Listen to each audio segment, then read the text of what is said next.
Assalamualaikum warahmatullahi wabarakatuh. Salam sejahtera untuk kita semua. Terima kasih kepada dosen pengampu mata kuliah studi kelayakan bisnis Ibu Sari Surya STMM. Saya Revi Haryani yang akan bertugas sebagai moderator dalam presentasi kelompok 6 kali ini. PT Pertanian Makmur Agro merupakan bisnis yang akan kami perkenalkan di kelas ini.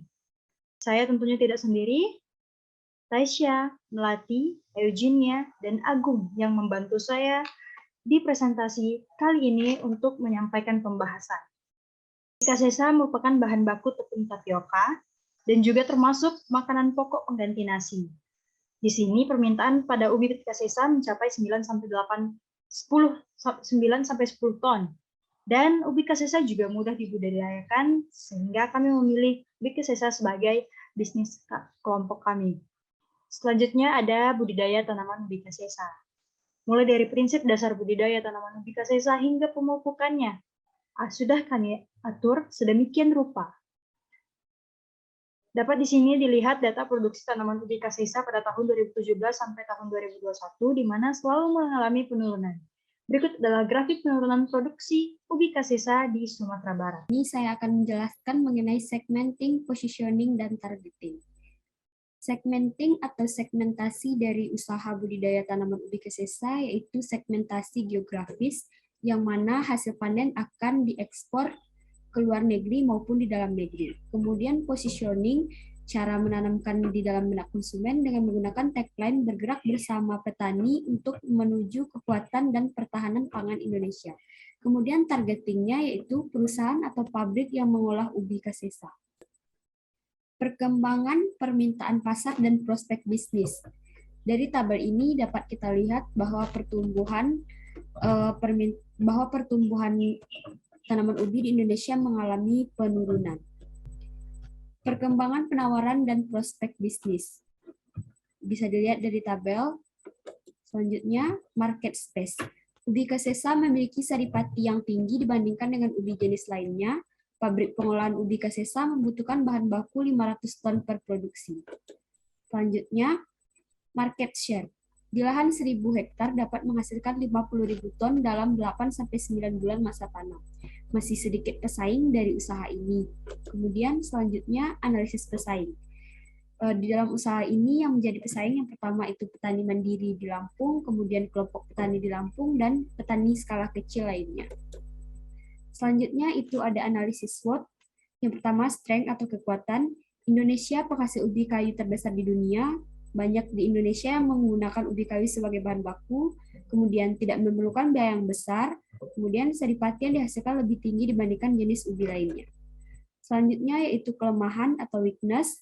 Indonesia mengalami penurunan produksi setiap tahunnya, kemudian luas lahan terus mengalami pengurangan. Selanjutnya, pinjaman modal yang didapatkan oleh petani sangat minim. Baiklah, saya Melati Mayangsari akan melanjutkan presentasi. Selanjutnya yaitu masih di analisis SWOT bagian peluang, di mana peluang ini diambil karena meningkatnya jumlah konsumsi masyarakat, otomatis permintaan pabrik tepung juga meningkat.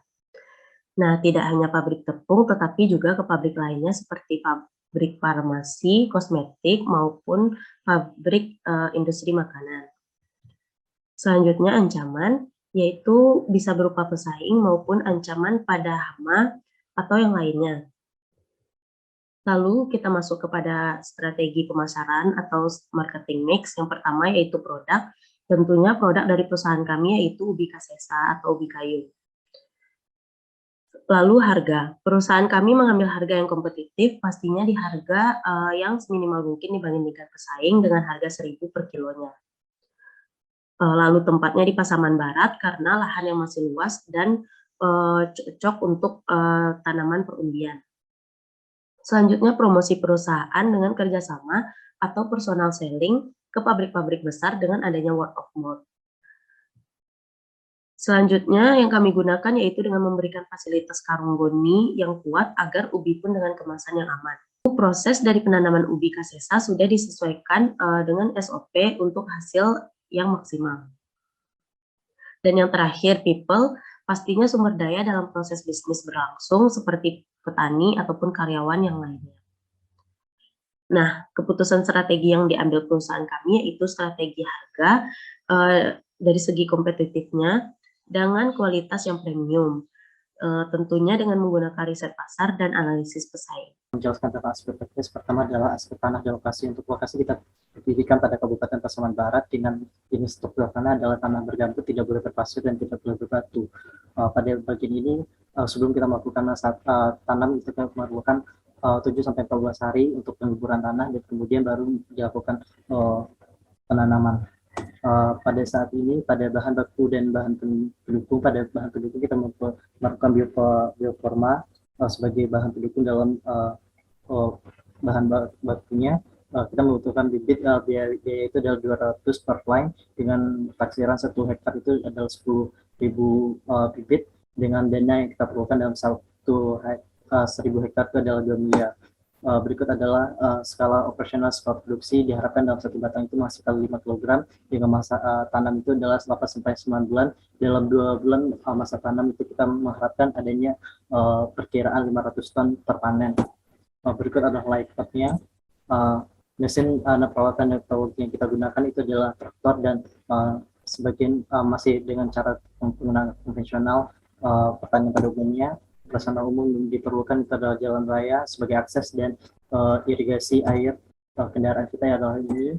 Berikut adalah aspek hukum. Ya, kata PT Pertanian Makmur Agro itu didirikan dengan nomor akta nomor 011 tanggal 1 Februari 2022 sesuai dengan mengacu pada Undang-Undang Nomor 40 Tahun 2007 tentang pendirian persatuan terbatas. Berikut adalah visi misi. Berikut adalah jenis izin legalitas perusahaan. Baik adalah izin SIUP dan berikut adalah parkirannya juga. Berikut adalah legalitas dari Kementerian Hukum dan HAM terkait pendirian persatuan terbatas. Berikut adalah surat SPPL adalah atau sebagai bentuk dari apresiasi terhadap AMDAL. Berikut ada MPWP dan rincian biayanya. Saya Tasya akan menjelaskan mengenai aspek manajemen. Pada bagian perencanaan dapat dikaji sebagai berikut. Yang pertama, pendekatan dalam membuat perencanaan ini berdasarkan pendekatan campuran dengan tujuan perencanaan sebagai berikut. Yang pertama, perencanaan jangka panjang. Tujuannya agar produk ini dapat dikenal oleh masyarakat dan menembus pasar lokal, nasional, serta internasional. Yang kedua, perencanaan jangka menengah, yaitu agar terus meningkatkan kualitas, inovasi, serta kreativitas.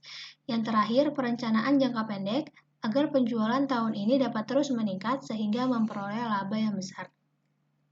Agar usaha ini dapat berjalan lancar dan dapat mencapai target-target yang telah ditetapkan sesuai dengan misi dan visi usaha ini, maka perlu dibentuk sebuah struktur organisasi sebagai berikut. Selain itu, keputusan atas merekrut sumber daya manusia juga didasarkan atas keputusan bersama. Pada tahap awal ini, jumlah tenaga kerja yang kami rencanakan sebagai berikut, beserta gajinya. Selanjutnya ada aspek ekonomi, sosial, dan lingkungan. Pendirian usaha ini tentunya akan membawa akibat secara khusus pada dampak ekonomi, sosial, serta lingkungan. Yang pertama ada dampak ekonomi, yaitu pendapatan rata-rata para pekerja akan meningkat dengan gaji yang diterimanya.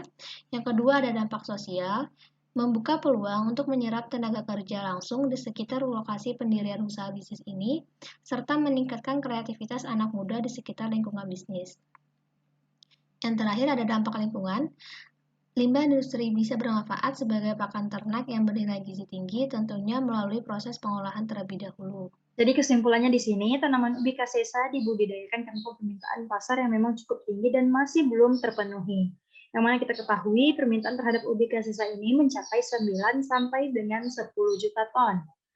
Menjadi salah satu pemasok tanaman ubi kasesa sebagai bahan baku industri tepung tapioka terpercaya adalah salah satu tujuan utama pada bisnis ini.